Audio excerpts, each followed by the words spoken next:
اب جو کہانی ہے کہ کشمیر مغلیہ سلطنت کا حصہ آخر کیسے بنتی ہے، اس کہانی میں آپ کو دھوکے بازی بھی ملے گی، آپ کو غداری بھی ملے گی، آپ کو ثابت قدمی بھی ملے گی اور آپ کو شعر و شاعری بھی ملے گی۔ السلام علیکم، میرا نام ہے مشا اور خوش آمدید تاریخی ٹیلز میں۔ اگر آپ کو ہمارا چینل پسند ہے اور آپ چاہتے ہیں کہ ہم اسی طرح کی ویڈیوز بناتے رہیں تو آپ پیٹرن پہ جا کے ہمارے پیٹرن بن سکتے ہیں اور اس چینل کو ایکچولی فنڈ کرنے میں مدد کر سکتے ہیں۔ اس کے علاوہ آپ اس یوٹیوب چینل کے ممبر بھی بن سکتے ہیں، اس کا لنک ڈسکرپشن باکس میں دیا ہوا ہے، اور آپ اسکرین کے دیے ہوئے نمبر کے اوپر بھی ہیلپ کر سکتے ہیں۔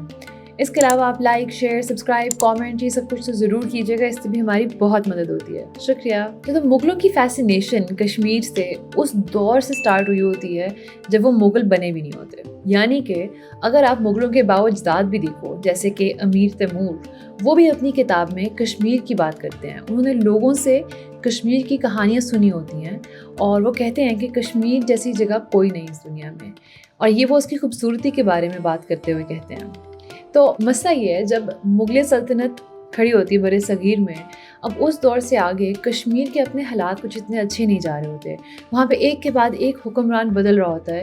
اور اس وجہ سے تھوڑا سا انریسٹ ہوتا ہے، اسٹیبلٹی نہیں ہوتی وہاں پہ۔ تو اس چیز کو لوگ جب دیکھتے تھے تو ان کو نظر آتی تھی اپرچونٹی، ان کو نظر آتا تھا موقع کہ ہم ان کے اندر اتنے مسئلے چل رہے ہیں تو ہم فتح کر سکتے ہیں ان کو۔ تو جو پہلی کوشش کی جاتی ہے مغلوں کی طرف سے کشمیر فتح کرنے کی،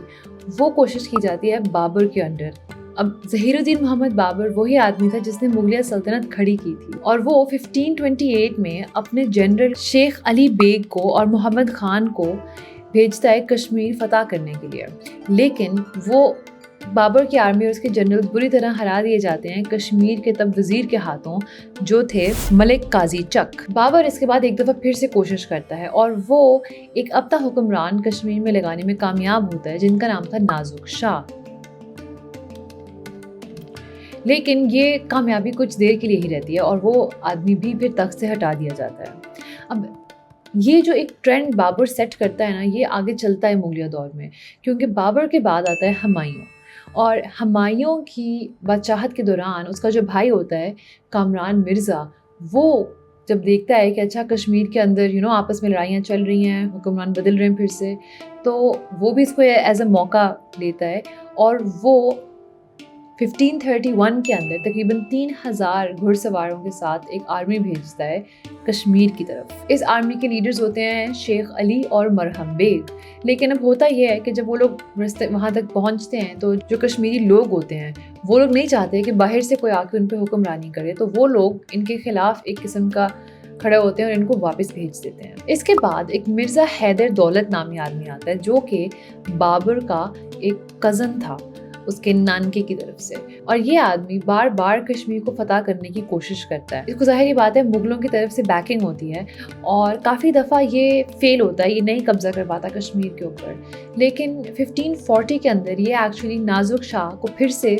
تخت پہ بٹھانے میں کامیاب ہو جاتا ہے۔ لیکن کچھ عرصے بعد ہی، تقریباً 10 سال بعد، 1550 میں وہاں پہ ایک قسم کا انقلاب آتا ہے اور وہاں پہ لوگ کھڑے ہو جاتے ہیں ان کے خلاف اور مرزا حیدر دولت کو قتل کر دیا جاتا ہے۔ اب اس کے کچھ عرصے بعد ہی اکبر بنتا ہے مغلیہ سلطنت کا بادشاہ،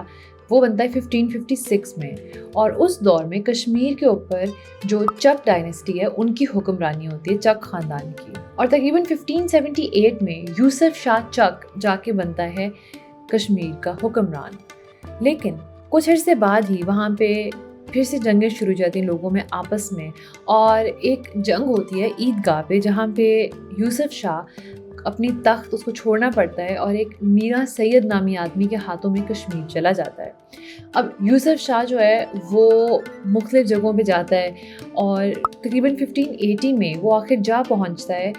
اکبر کے دربار میں اور وہ جا کے اکبر سے ملتا ہے۔ اب کہتے ہیں، تاریخ دان کہتے ہیں کہ اکبر نے ایکچولی اس کو شروع میں بہت اچھے سے خوش آمدید کہی اور اس کو تحفے بھی دیے، اس کو کنیزیں بھی دیں، اس کو مختلف طریقے سے اس نے خوش کرنے کی کوشش کی۔ جو اکبر کا اپنا کورٹ ہسٹورین ہے جو خود وہاں کی تاریخ لکھتا ہے اکبر کے کورٹ میں، ابو الفضل، وہ اس کے بارے میں یہ کہتے ہیں کہ اکبر نے اس کو مٹی سے اٹھا کے، اکبر کی نرم دلی نے اس کو مختلف فیورز دیں، اس کو مختلف تحفے تحائف دیے. اور ظاہری بات ہے ابوالفضل ایک کورٹ ہسٹورین ہوتا ہے تو وہ ہمیشہ اچھی پکچر ہی پینٹ کرتا ہے اکبر کی، لیکن یہ ضرور ہوتا ہے کہ اس کو تحفے دیے جاتے ہیں. اور اکبر ساتھ ہی ساتھ یوسف شاہ کو کہتا ہے کہ ٹھیک ہے، میں تمہیں ایک کانوائے دیتا ہوں اپنی آرمی کا، کچھ فوجی دیتا ہوں، تم ان فوجیوں کو ساتھ لے کے جاؤ واپس کشمیر اور اپنی تخت واپس لے لو. اور یوسف شاہ بہت خوش ہوتا ہے، وہ ان کے ساتھ چل پڑتا ہے واپس کشمیر کی طرف. اب ہوتا یہ ہے کہ رستے میں یوسف شاہ کو مختلف کشمیری فیملیز کی طرف سے خط آنا شروع ہو جاتے ہیں اور وہ کہتے ہیں کہ ایسا نہ کرو، تم مغلیہ فوج لے کے یہاں تک نہ آؤ، یہ ہم پہ قابض ہو جائیں گے اور یہ ہم لوگوں کے حقوق چیزیں ماریں گے، ہم پہ ظلم و ستم ہوگا، ایسا نہ کرو. اور یوسف شاہ جو ہے وہ بھی سوچتا ہے کہ ہاں شاید یہ لوگ ٹھیک کہہ رہے ہیں، تو وہ ایسا کرتا ہے کہ کہا جاتا ہے کہ رجوری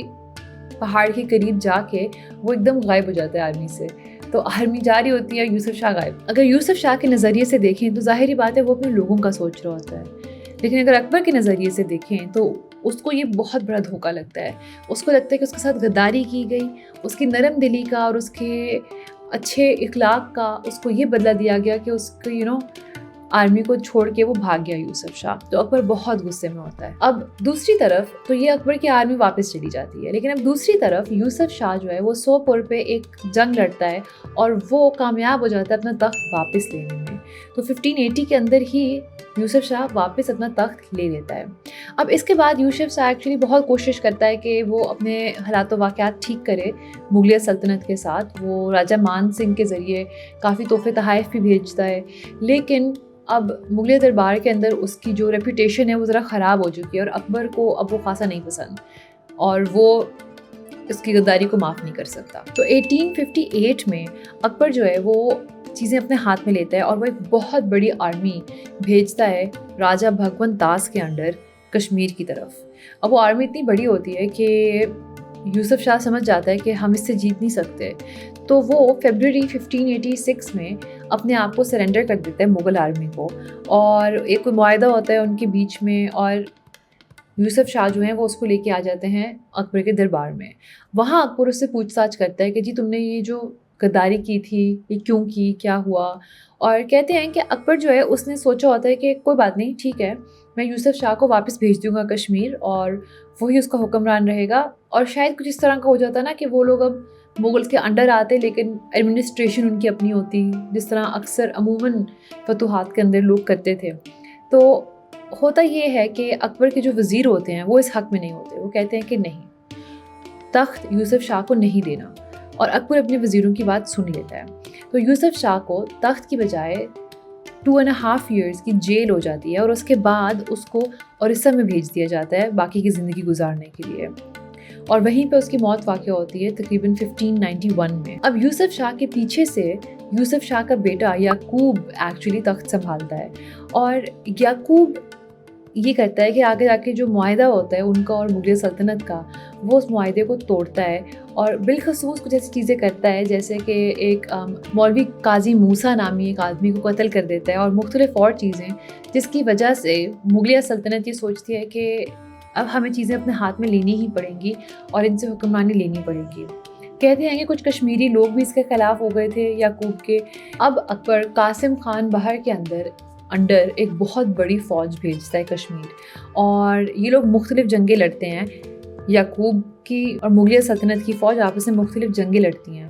کہتے ہیں کہ اکتوبر 1585 میں مغلیہ فوج جو ہے وہ سری نگر میں داخل ہو جاتی ہے، لیکن اتنی آسانی سے وہ سٹی کے اوپر قبضہ نہیں کر پاتے کیونکہ وہاں کے جو لوگ ہیں وہ ان کو تسلیم نہیں کر رہے ہوتے اپنا حکمران. تو اگلے 2 مہینے جو ہیں وہاں پہ مختلف لوگ، ان کے اپرائزنگز، ان کی ریزسٹنس چل رہی ہوتی ہے. تو مغلیہ فوج کو 2 مہینے اور لگ جاتے ہیں